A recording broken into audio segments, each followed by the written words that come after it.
Muchas gracias por acompañarnos. Qué bueno que nos acompañen en la tarea y las jornadas diarias que desarrollamos dentro del programa y en las jornadas también de cubrimientos periodísticos.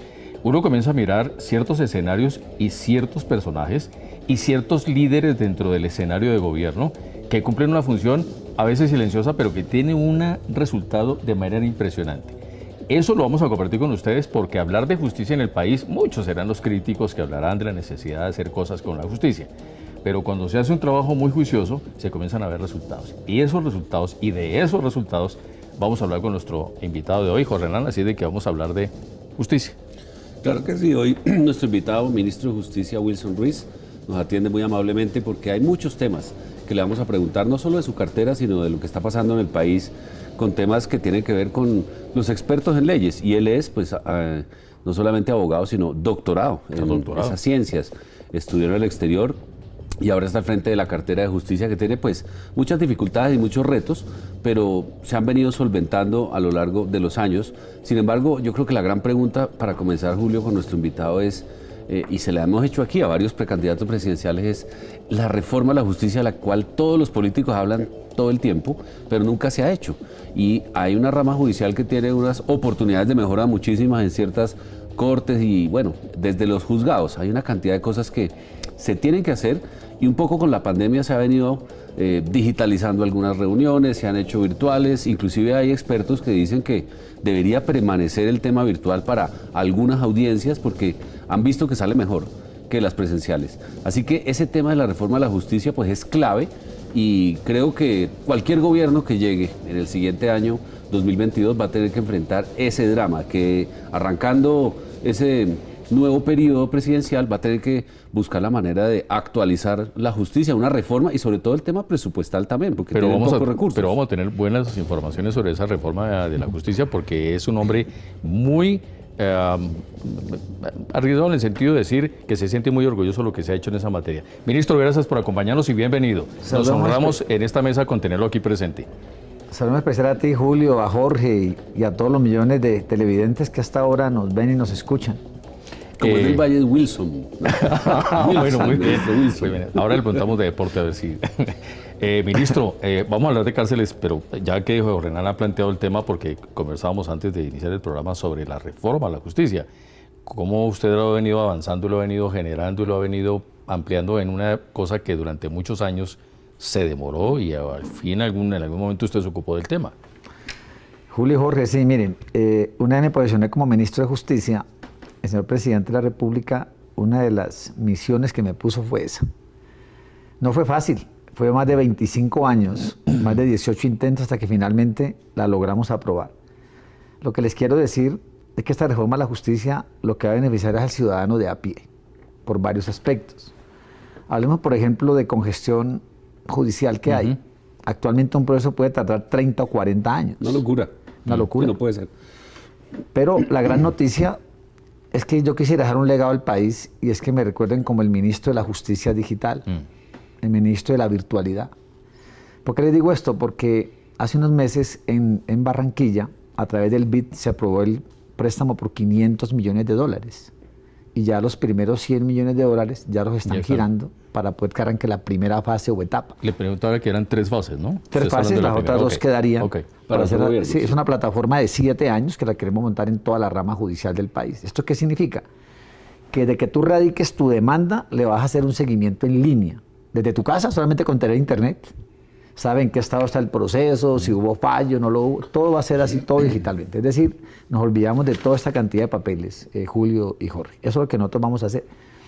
Entonces, ya no va a tardar 30, ni 25, 40 años, que calculamos que van a ser 3, 4, 5 años. Y hay países como Brasil que nos han dejado una experiencia muy buena en esta justicia digital o electrónica. Pero ahí hay un tema, porque pues para este programa me preparé con mi abogado de confianza. Me dijo mi abogado, pregúntele. Por ejemplo, es como antes de Cristo y después de Cristo. A partir de hoy y aquí en adelante con la tecnología, la digitalización, el ciudadano pues digamos va a tener esta mejoría. Pero el problema de los procesos de atrás es que fueron muchos escritos a máquina, otros en computador. Así es.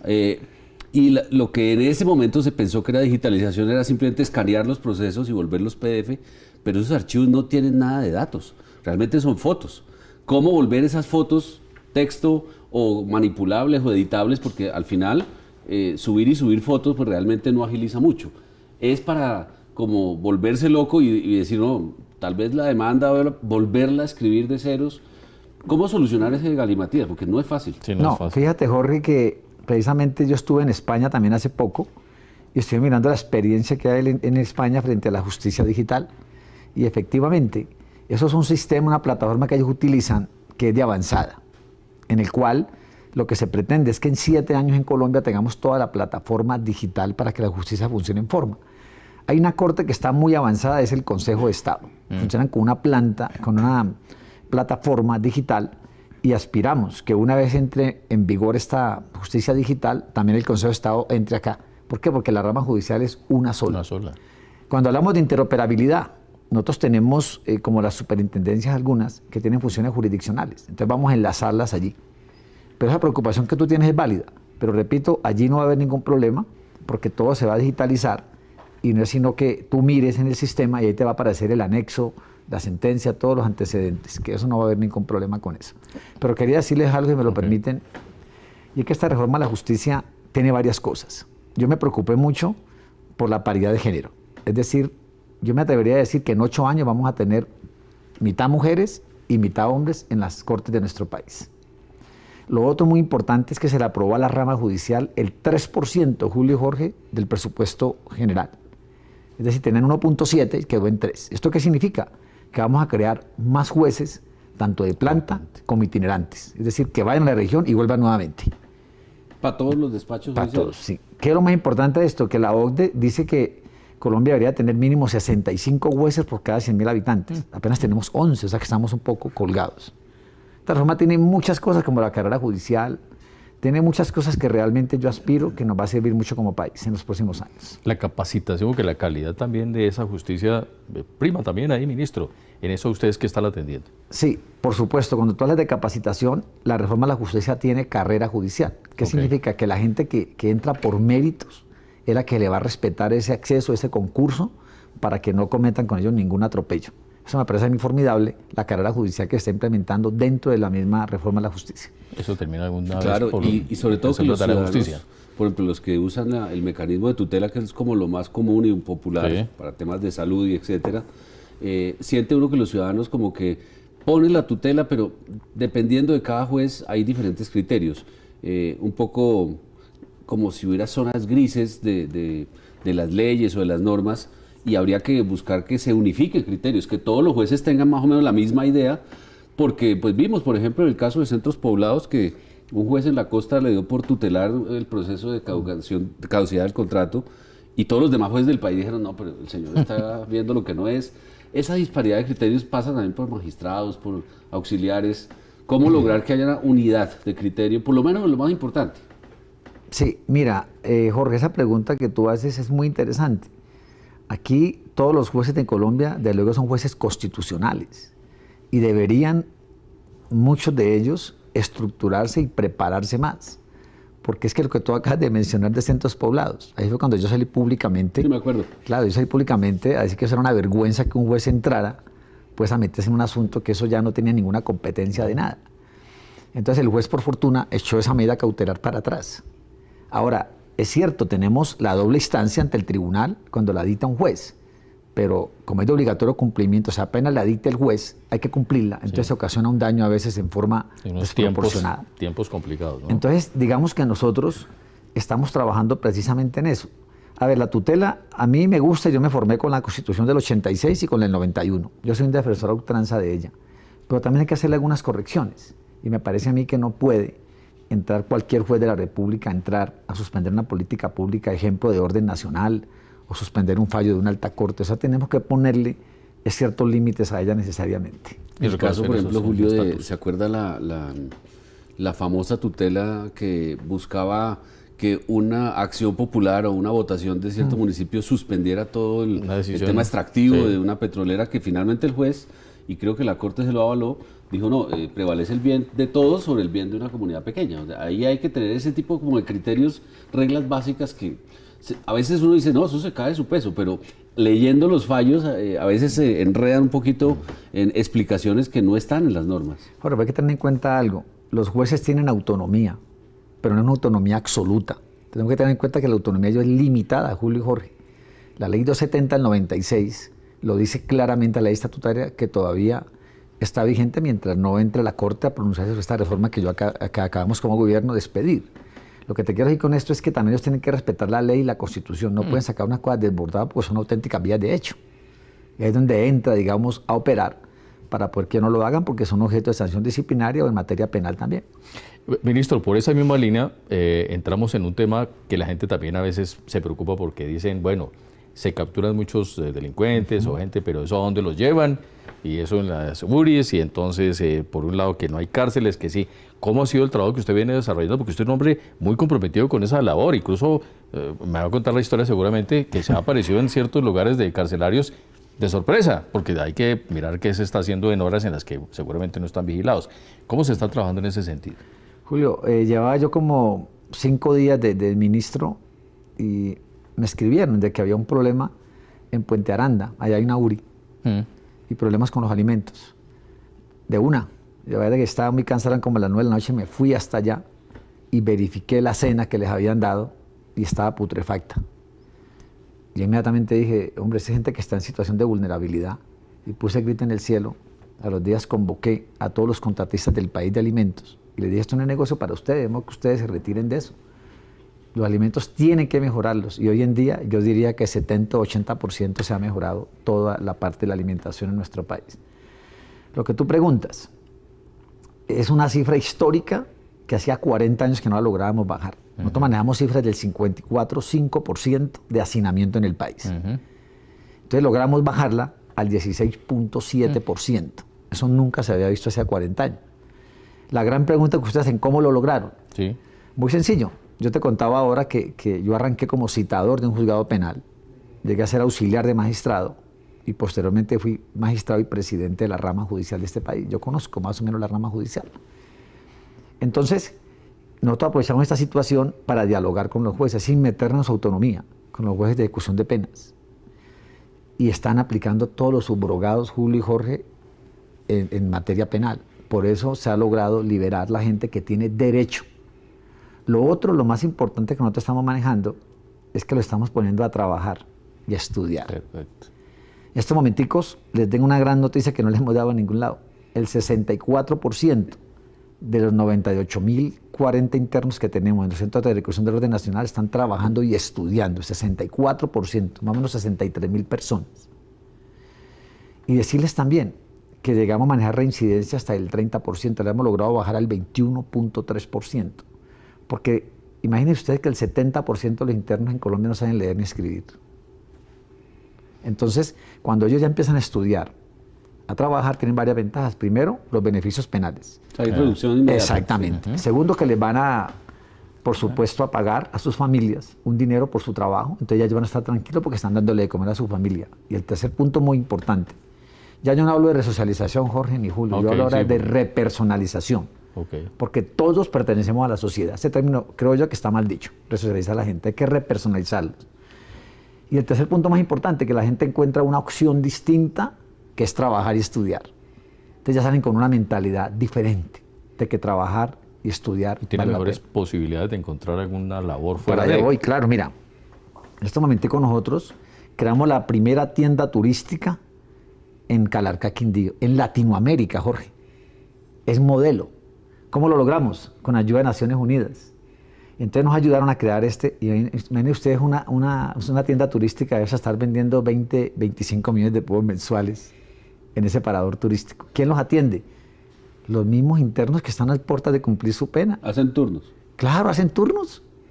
Es un orgullo verlos con su uniforme dentro de los centros de reclusión. Claro. Y cuando salen a esas tiendas de panaderías, tiendas turísticas, da gusto verlos allí trabajando, viendo algo diferente. Pero más socialmente la gente comienza a verlos con menos restricción. ¿Sabes que no? Porque es que yo vengo manejando un discurso en el país que nosotros no somos nadie para estigmatizar a las personas. Yo soy de los que creo que la gente hay que visibilizarla también y darles otra oportunidad para que vean que sí lo quieren hacer y nos lo han demostrado la gran mayoría de ellos. Ahora, lo que tú preguntabas ahora, Mira, hemos sacado 35.000 internos en todo el 2021 de los centros de los URIs y estaciones de policía. 35.000. El Valle del Cauca fue el departamento más beneficiado, logré sacar más de 3.500. ¿Y eso es por qué salen? ¿Porque siguen vinculados a los procesos pero no requieren detención? Cuando digo que los sacamos, es que los sacamos de las URIs y estaciones de policía para los centros de reclusión de orden nacional. Ya. O sea, como logré el deshacinamiento, inmediatamente empezamos a pasarlos allá. Claro, este momentico estamos en el 20.6% de hacinamiento. ¿Por qué? Porque logramos sacar toda esa cantidad de internos a los centros de reclusión del orden nacional. Eso fue escalado, ¿no? Poco a poco. Claro. Ahora, es que si los alcaldes y gobernadores, Julio y Jorge, cumplieran la Ley 65 del 93 y el Plan Nacional de Desarrollo 2018-2022, créeme que en Colombia no habría ningún problema. No habría ningún problema, ¿por qué? Porque los alcaldes y gobernadores tienen que encargarse de los sindicados y nosotros de los condenados. Los 35.000 que te acabo de mencionar, sindicados. Es un deber de alcaldes y gobernadores. Entonces nos quieren echar la culpa a nosotros de eso cuando ninguno de ellos se pone prácticamente la camiseta. Algunos lo han hecho, porque yo he inaugurado aproximadamente 1.500 cupos en esta administración que llevo 14 meses. Vamos a inaugurar 1.000 cupos de aquí al 15 de diciembre también, y en marzo pensamos entregar unos 1.500 más. Y estamos terminando Sabanas de San Ángel en Magdalena, que esa va a ser para 1.500 internos. Vamos a construir la megacárcel acá en La Picota, que va a quedar La Modelo, El Buen Pastor, Cárcel Distrital 2 y La Picota actualmente, para 12.000 internos. Pero sí requerimos, Julio y Jorge, más cárceles, sobre todo con la Ley de Seguridad Ciudadana que se viene. Si se necesitan más cárceles, porque todos estos años siempre se ha hablado de que la única solución es abrir más cárceles porque no hay donde poner ya los... Sí, pero ¿saben una cosa? Ahora que estamos humanizando el sistema carcelario, yo desde mi época de magistrado lo hacía y ahora es con mayor razón, yo cada día quisiera hablar menos de construir cárceles, ¿saben?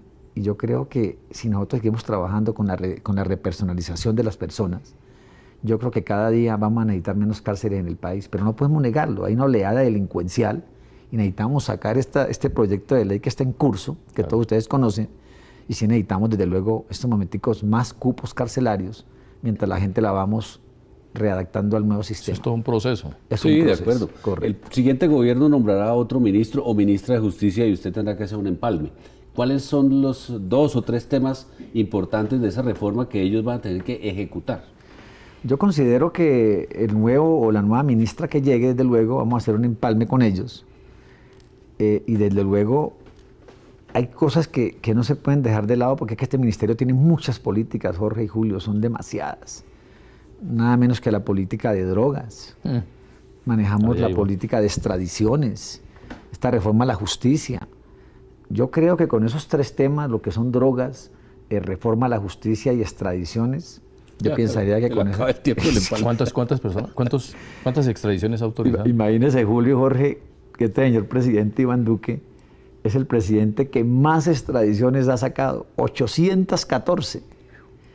Y aquí el ministro que está frente a ustedes, frente a todo el país, ha firmado 315 extradiciones, es decir, es el ministro en ese interregno que más extradiciones ha firmado.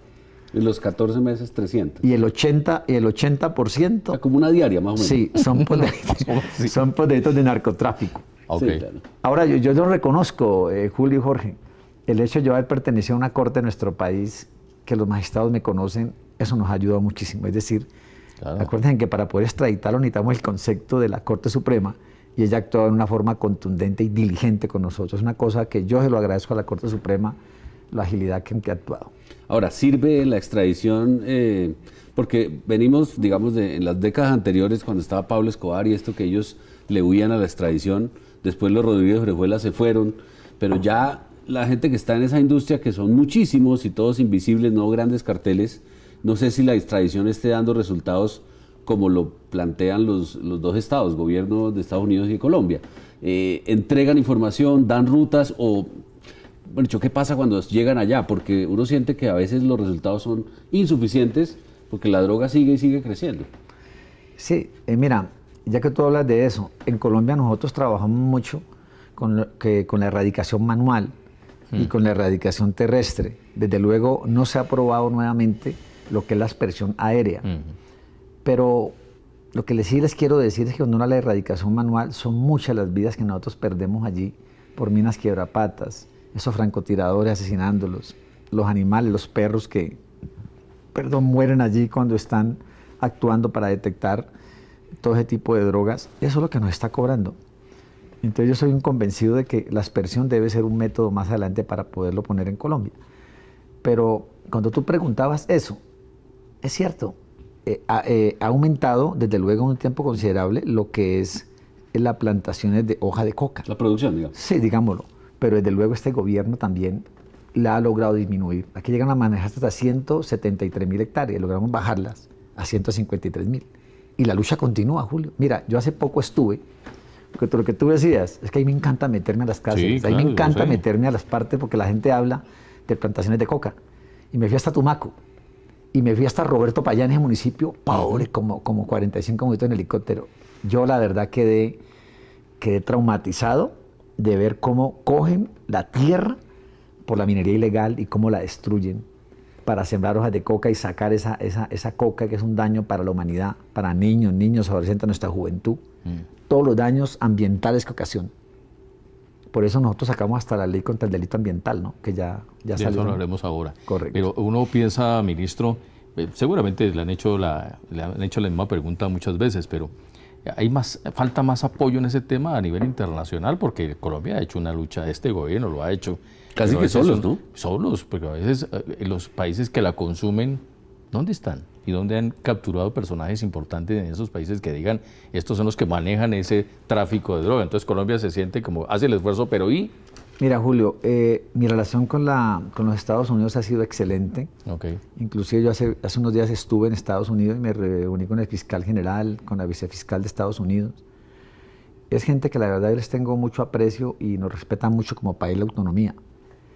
Pero contaros eso que mucha gente pensó con la llegada del presidente Joe Biden allá a Estados Unidos, todo lo contrario, nos han dado todo el apoyo que hemos necesitado y que vamos a necesitar, porque es que Colombia es el socio más importante que tienen los Estados Unidos en materia de drogas. Entonces, Estados Unidos nos ha colaborado, nos va a colaborar, nos seguirá colaborando por mucho tiempo. Yo considero que este gobierno ha luchado muy duro contra este flagelo del narcotráfico y lo vamos a seguir haciendo. Y es cierto, nos falta un poco más de colaboración de la comunidad europea, pero también nos están colaborando.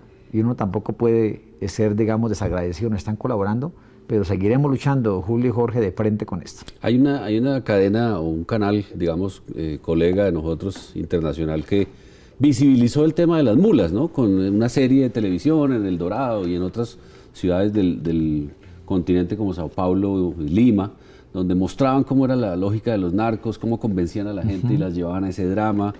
Pero a varios invitados les he hecho la misma pregunta acá. Esa serie, esa visibilización se quedó corta en el momento de la captura del ciudadano. Y nunca cuentan qué pasa después con la droga incautada, que yo estoy seguro vuelve al mercado secundario. No sé cómo o quién, pero tanta droga, tantas capturas y tantos kilogramos, digamos, de cocaína y eso termina llegando nuevamente al mercado a otros precios. En esa parte que nos puede contar, porque entiendo que ustedes han hecho un trabajo grande identificando esos mercados secundarios, sin hablar de lo que sale del país. O sea, solamente aquí en el mercado hay consumo, digamos, creciente en los últimos años. Imagínense ustedes que en este gobierno 40.000 familias, se llaman familias fuertes, se han beneficiado con toda esta problemática de drogas. Es decir, nosotros hemos ido a los sitios como Ministerio de Justicia por política del Presidente de la República, ir a ayudarle a la gente que está metida en ese problema de las drogas. 40.000 familias. Multipliquen eso por 4, por 5. Lo otro, nosotros estamos trabajando ahora con la prevención de drogas. Hace poco, en contra de muchos amigos, me fui hasta Silvia, Cauca, a hablar con los indígenas de lo que es la prevención de la droga. Es una labor que estamos haciendo pedagógicamente. Pero tal vez donde más me impactó, en Yopal, Casanare. Cuando yo vi más de 30, 40 adolescentes que habían salido del problema de las drogas y en el cual lo estamos apoyando con la parte de la educación a través de otras instituciones y todo. Pero verlos con sus padres, otros con sus mujeres, con sus bebés recién nacidos, me conmovió muchísimo y darle las gracias a uno entre lágrimas y almorzando yo con ellos. Estamos trabajando de esa forma. Ahora decirte también, Jorge, que nosotros somos una institucionalidad muy unida.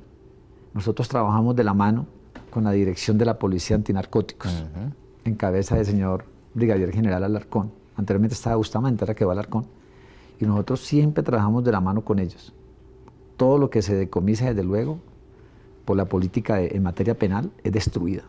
Eso es quemado y todo, desde luego, con todos los protocolos, que no vaya a haber ningún problema ni nada. Pero se lo pregunto por el tema de la avioneta de nuestra amiga, porque en el tema de esa avioneta aparecieron miembros de la fuerza pública y era una avioneta privada, entonces uno parte del supuesto, bueno, si es una avioneta que cogieron debe haber más, y si es ese departamento debe haber otros. Y claro, uno quisiera que el 100% de la fuerza pública pues tuviera honestidad y todo, pero siempre termina uno oyendo generales, no, es un caso aislado, es la manzana podrida. Pero es que es demasiada tentación, ministro, y uno sabe que terminan pasando cosas porque si no, no tendríamos ese consumo en jóvenes y en colegios y en universidades tan grande. Es porque el mercado interno se está abasteciendo de ese mercado secundario de la reventa, creo yo. Sí, mira, Jorge, decirte que cuando yo vi el vocero de esta rama judicial que hablábamos ahora, también muchos jueces en Colombia cometían irregularidades o actos de corrupción. De acuerdo. Y uno no puede, de luego, generalizar. Para mí, la gran mayoría de los jueces en Colombia, como la gran mayoría de la fuerza pública, son los que, justamente en tan coloquial, se rompen el lomo por brindarnos toda la seguridad a nosotros. Y yo considero que ahí donde tiene que caerle todo el peso de la ley, así sea el general que sea de la República, ahí donde tiene que caer todo el peso de la ley, precisamente para que genere una especie de escarmiento. Pero yo hablaba, Jorge, ahorita en Cartagena hace poco de los valores y antivalores. Y yo creo que eso desde la casa hay que irlos formando para que evitemos ese tipo de problemas. Me piden una pausa, señor ministro, Sí, la claro. vamos a hacer. Y con mensajes muy importantes para ustedes. Y regresamos en segundos con nuestro invitado muy especial de hoy, el señor ministro de Justicia, el doctor Wilson Ruiz. Ya regresamos.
Muchas gracias por continuar con nosotros. Estamos en esta conversación indudablemente muy positiva para nuestro país con el ministro de Justicia. Ministro, nos había quedado antes de la pausa que habláramos, entre otras cosas, que vamos a compartir con usted las imágenes de un homenaje, una condecoración que le dieron la semana pasada, es lo que entiendo. Así es, en Ibagué, en Ahí Tolima. están las imágenes. Y lo condecoraron. Háblenos de la condecoración. Ahí tenemos las imágenes. Sí, mira Julio, la verdad no me esperaba tantas medallas ese día, en el cual la ESAT, el Consejo Municipal de Ibagué, la Asamblea del Departamento, la Gobernación, la Alcaldía, es decir, fue un homenaje, la verdad, muy, muy sentido y muy emocionante. Yo la verdad lo sentí en forma inmerecida, ese tipo de homenaje, porque uno trabaja simplemente para servir a la Sí, comunidad. Pero la verdad me sentí muy contento, muy halagado con todo ese tipo de atenciones allá. Muy bien, pero muy bien. Y ahí estamos viendo las imágenes de todo el equipo de personas y la condecoración que le están poniendo al ministro la semana pasada. Mira, ahí está, precisamente. Ministro, hablemos de un tema, Sí. Jorge Hernán, el volumen de proyectos que usted ha liderado que se han aprobado en el Congreso. Sí, el primero que hablábamos ahora, Julio y Jorge Hernán, que fue el de la reforma a la justicia, que ya lo pasamos, pero también hay unos temas muy importantes que pasamos allí, como fue lo de comisarías de familia. No podemos olvidar, Julio y Jorge Hernán, que infortunadamente la violencia se ensaña en contra de las mujeres de nuestro país. Imagen de pandemia se disparó el número. Se disparó Claro. Una cifra escandalosa entre parejas, padres contra hijos, bueno. Pero ¿sabes una cosa? A mí me dolió tanto, fue la muerte de esa señora, no recuerdo el nombre, aquí en el centro comercial Santa Fe, que ya ese señor la había amenazado, la había herido y luego termina asesinándola. Eso Julio y Jorge Hernán, eso en Colombia ha sido muy frecuente. Yo aspiro que con esto de comisarías de familia, esta ley que aprobó el Congreso de la República, vamos a ponerle un tate quieto a eso. ¿Por qué les digo esto?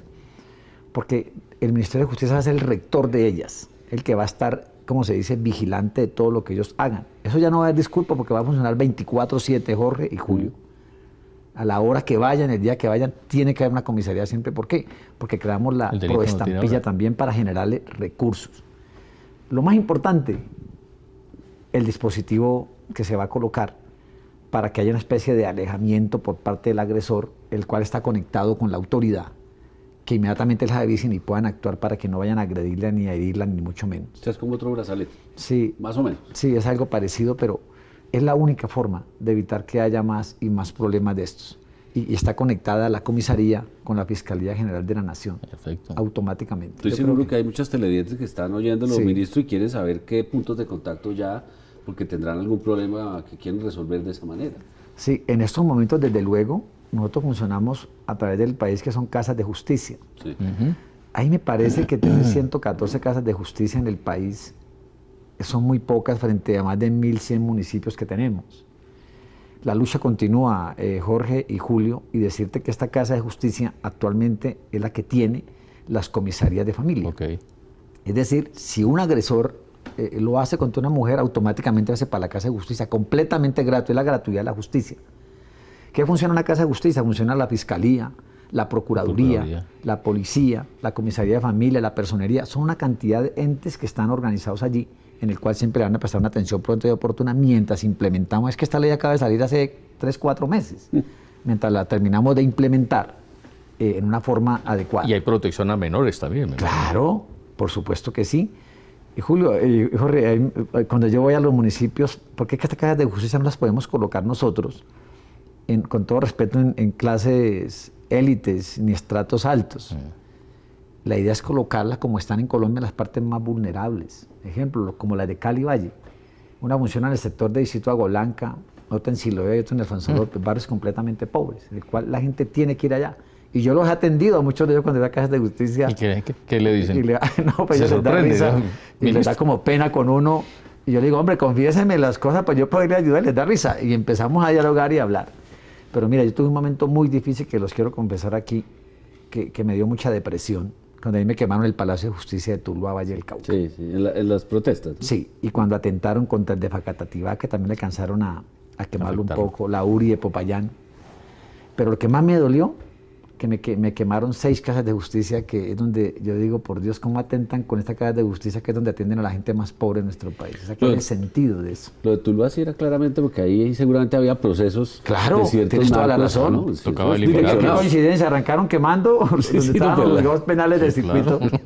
Ah, sí, esa era la seguro. las razón. cosas más sensibles, Eso es de direccionado. narcotráfico y guerrilla. No, pues eso sí no hay. Ahora, ¿cómo le digo con los sindicatos que no son fáciles del Estado?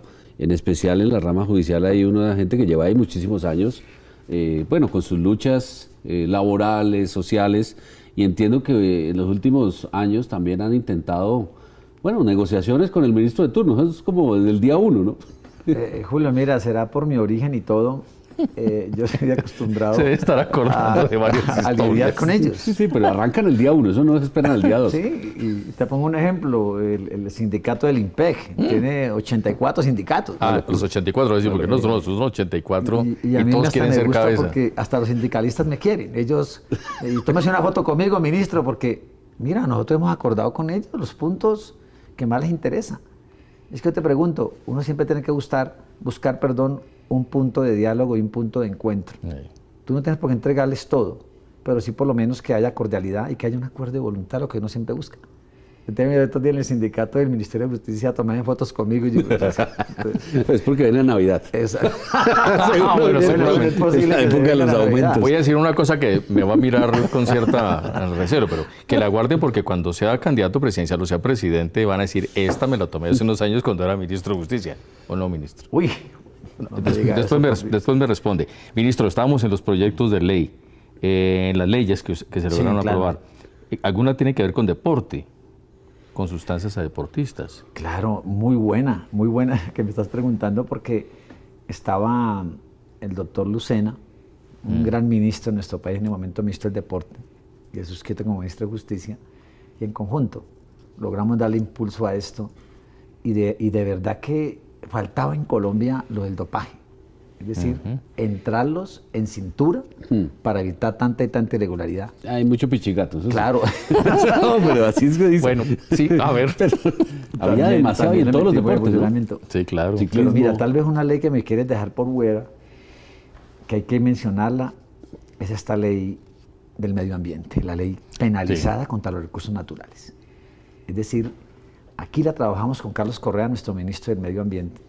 Es otro gran ministro también, mi reconocimiento especial a él, y logramos sacarla. Es decir, ahí es donde estamos atacando de frente todos los daños que se ocasionan al medio ambiente. ¿Cómo las Todo lo con que multas?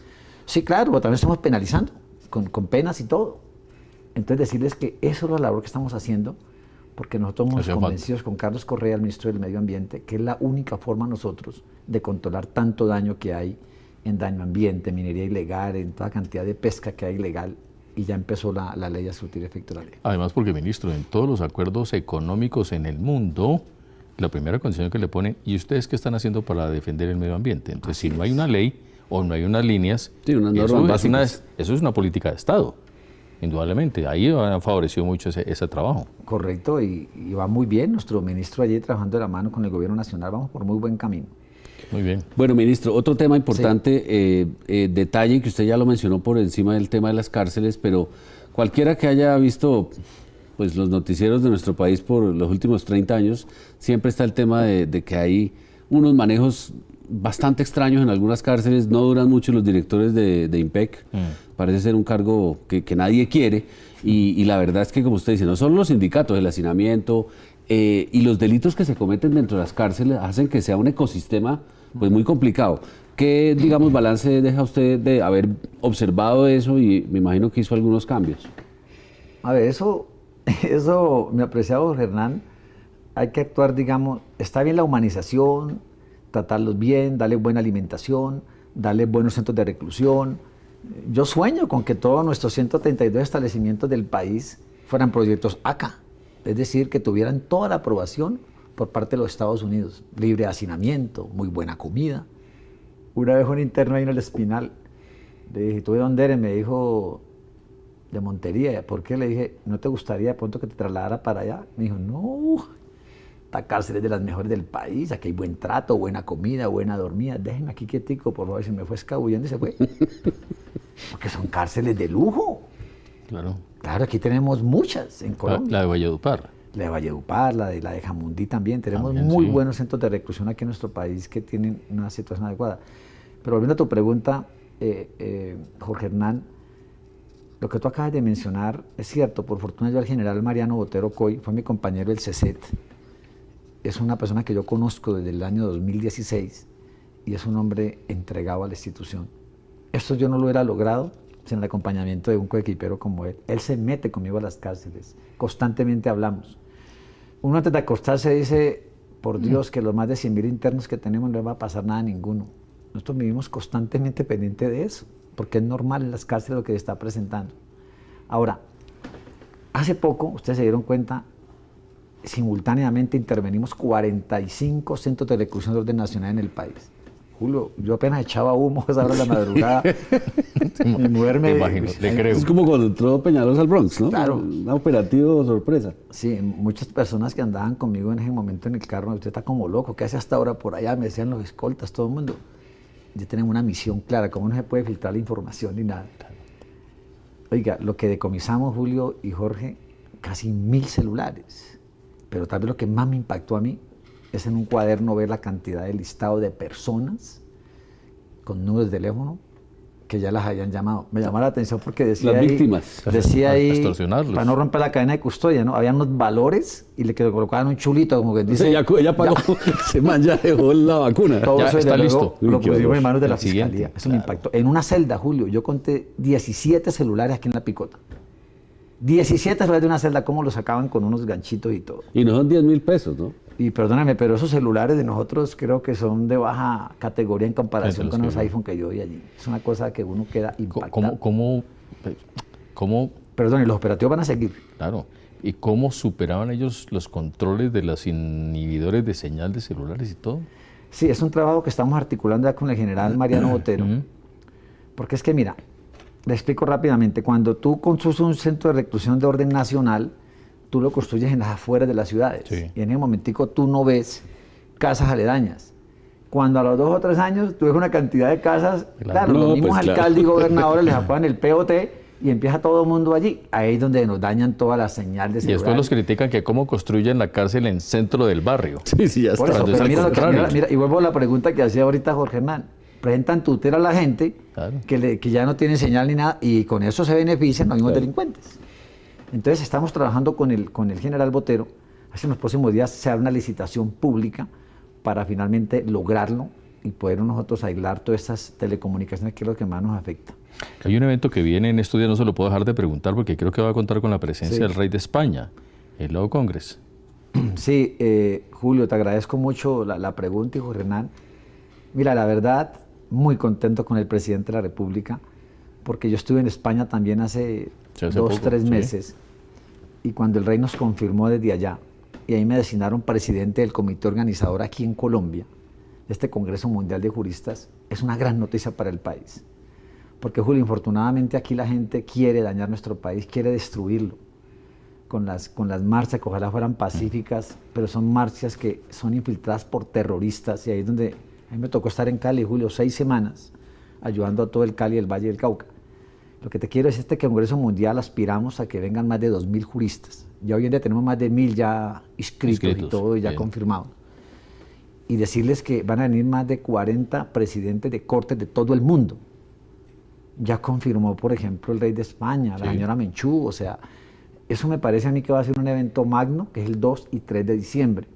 Todavía tenemos unos copitos para que la gente se anime y se inscriba y nos acompañe.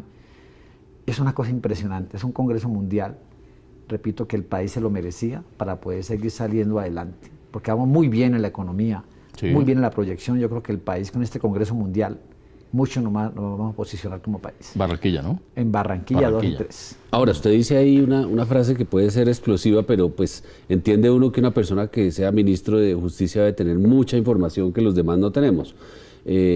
¿Quién está pagando esos paros entonces? ¿Quién es el que financia eso y con qué interés? Hombre, Jorge, no me pique la lengua ahorita, pero... No, Oye, pues ya oye, se va a acabar el programa, ya. Sale como para dejar algo importante para el final.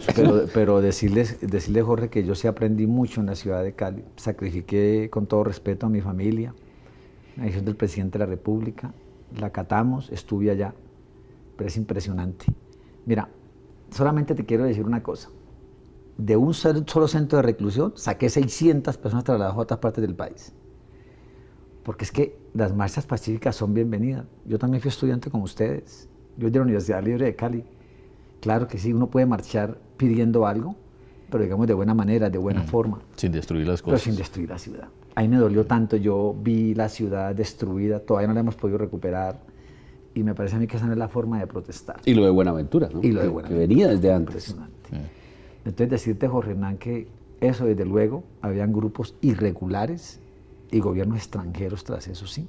Te repito, es una pregunta que hay que hacérsela a un director general de la Policía Nacional que tiene toda la información de eso. Pero decirte que luchamos con ahínco y logramos sacar adelante eso. Debo hacerle también la pregunta, ministro, ¿cuál es el papel que cumple en su administración la mujer? Porque si bien eso fue muy damnificada en el tema de la pandemia, también siento que usted tiene una gran apertura para el desarrollo de la labor de las mujeres. ¿Cómo lo está manejando? Mira, qué bonita esa pregunta también. Imagínate, Julio, en Jamundí, Valle del Cauca, 56 mujeres, oye, cosiendo todo lo que es la textilería, prendas, ropa íntima de mujer, de hombre. Eso es una cosa, dar la oportunidad a las mujeres. Yo hablaba con varias de ellas y me decían que definitivamente delinquir no paga y ya no las ve con una proyección distinta. En el Ministerio de Justicia, Julio, como cuando fui magistrado, me acompañan muchas mujeres, muchísimas mujeres, porque yo creo que uno tiene que ser incluyente en el país y para mí hay que darles igualdad de oportunidades. Por eso lo que hablamos de la reforma a la justicia. Allí va la paridad de género para que sean hombres y mujeres por igualdad. Y lo quieren, y lo respetan, y lo defienden, ¿no? Pues claro que esas son unas Tiene varias cerca guerreras. y lo regañan también. pero pues sí, Y pero lo regañan de tiene vez en muchas cuando. cerca que lo defienden De mucho. vez en cuando nos regañan.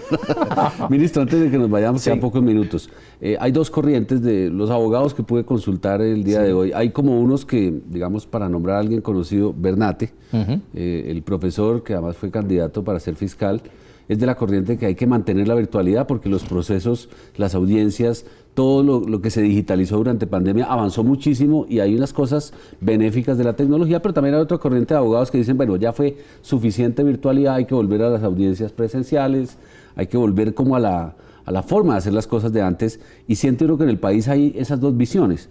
¿Qué siente usted que debe pasar al respecto de, sobre todo las audiencias de gente que está en una imputación de cargos y ese tipo de situaciones donde ya nos acostumbramos en televisión, en los noticieros, a ver todo virtual, todo el juez aquí, el abogado acá. La pantalla con todos los... A veces prenden cámara, otras veces no, pero sí agiliza mucho ya la parte logística, ¿no? Y el procedimiento. Mira, Jorge Hernán, a Francisco Bernate es un gran amigo mío. Y recuerda que uno, así como en la academia, uno aprende a destrozarse. Como ahora en Cartagena, que yo expreso mi punto de vista porque es que la academia, se recuerda que yo llevo más de 25 años impartiendo cátedra en este país. A Bernate lo conocí ahí en la del Rosario, ambos docentes, tanto en maestría como en especialización. Y en esa parte, digamos, Francisco Bernate tiene toda la razón. Es decir, si tú te pones a hacer un análisis, la virtualidad, o sea, les ha rendido más a los jueces, a los abogados, que la presencialidad. Eso hay que reconocerlo. O sea, en tiempos, ahí hay una ganancia. Y en ningún momento yo me voy a oponer frente a la agilidad de los procesos. Estaría contradiciéndome frente a una reforma a la justicia que le vamos a meter la digitalización frente a la virtualidad. Ahora mira, si yo hablo de presencialidad, entonces date cuenta que tengo 3 audiencias, una en Ibagué, otra en Cali y Bogotá. ¿Cómo haces tú para atender las 3 en un mismo día? Imposible. Pero virtualmente sí lo... Yo entiendo también que hay un beneficio económico, un beneficio con los clientes y todo, de modo que el mensaje que te digo, estoy de acuerdo con la virtualidad. Ahora, que mucha gente está regresando a la presencialidad, hombre, pues bienvenida, porque hay gente que todavía no se acostumbra a un computador ni nada, pero bienvenida a la virtualidad, que es el camino que el país y el mundo tanto requiere. Una que no puede faltar es hincha del Cali. Yo soy hincha del América. En mi casa hay un problema, ¿no? Porque mis hijos es caleño y el otro es americano. Bueno, caray. ¿Qué los dos? Y además soy un frustrado, Julio y Jorge, porque yo cansé de jugar allá, como me dijo que llamaban en la época, los gorriones de la América, los niños de la América, y me sacaron porque no di la talla muy rápidamente. Entonces ahora me ha tocado... Pero usted hace mucho deporte. Uy, claro, yo soy ¿Cuántos kilómetros al día? Yo me hago mis 10 kilómetros generalmente día por medio. Y tengo 2 hijos, ¿no? Unos que están en el fútbol profesional, ambos. Ambos están, 2 muchachos, 17 y 19. Bueno, Para que qué los bueno, tengamos en ministro. cuenta. Desearle suerte, me imagino que se va a quedar hasta el 6 de agosto. No sé si tiene planes de pronto. Recuerden que nosotros somos un fusible. Sí. Y eso siempre, la decisión del señor presidente de la República, como ciudadano, decirte que siempre he estado dispuesto a servirle al país y lo seguiré hasta que el presidente de la República lo disponga. Ministro, y si logra llegar, no, lo va a hacer, ¿qué aspiraría que sea un gran nivel de lo que ha hecho hasta ahora, pero lo que usted como meta se ha puesto para que el ministerio adquiera una dimensión que usted diga, me siento muy satisfecho con estas cosas que hice? ¿Qué le hace falta? Hay muchas metas, ¿no? Tenemos una dirección allí, que es de sustancias, una subdirección. Increíble, llegué con más de 800 solicitudes, estamos hablando del cannabis. Sí. Y ya hoy me dijeron que ya 2018, 2019 ya está el rezago despejado y que ya nos quedan aproximadamente 160. Eso me dio mucha alegría. Si vamos a tener hasta 1000 también. Eso es un compromiso que hicimos con el gobierno y con el presidente de la República y lo vamos a sacar adelante. Y esa está una industria, la del cannabis medicinal, ¿no? Viene mucha plata para Colombia ahí. Se va a reactivar la economía. Miren, esto es una hectárea dándole trabajo a 17, 18 empleados. Es una barbaridad la exportación de la flor seca.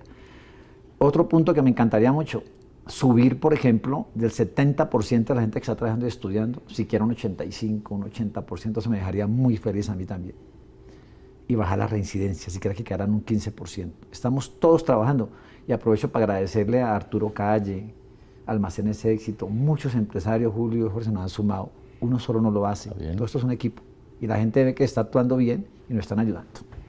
¿Y ayudan qué? ¿En especie o dan donaciones? No, ellos ayudan poniendo la maquinaria, por ejemplo.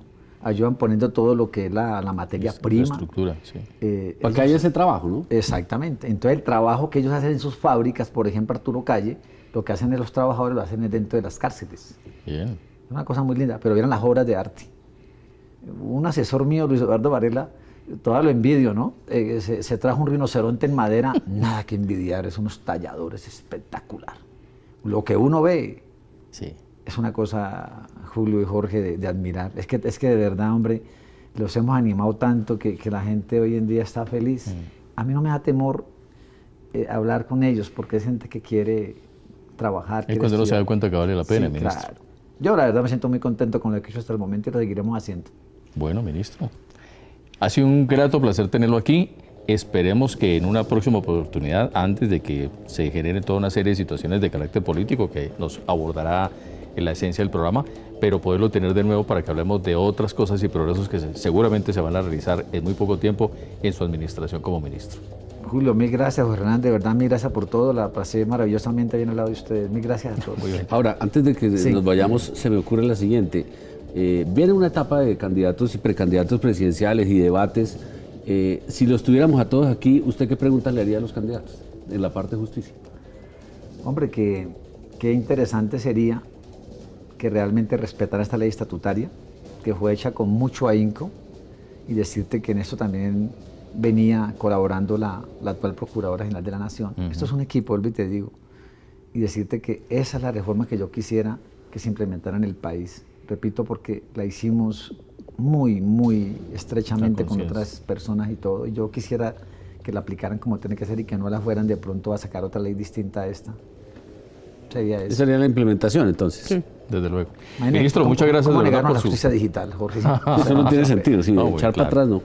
Ministro, muchas gracias por su presencia aquí, por su tiempo. Sabemos que ha movido toda su agenda también para podernos acompañar y creo que el país tiene claridad absoluta de lo que usted viene desarrollando en la cabeza del ministerio. Muchas gracias de verdad. A usted, Julio y Jorge, muchas gracias. Nos vamos, Jorge Hernández. Sí, mañana a 8 de la noche aquí en Hablemos con Peláez y Larru, otro invitado con otro tema de la actualidad nacional, aquí como siempre todas las noches en Cable Noticias. Así es, no se les olviden las vacunas. El gobierno ya anunció tercera dosis para edades maduras y piensen en país, indudablemente. Que descansen, mañana nos encontramos como siempre aquí en nuestra cita habitual 8 de la noche con otro tema de interés.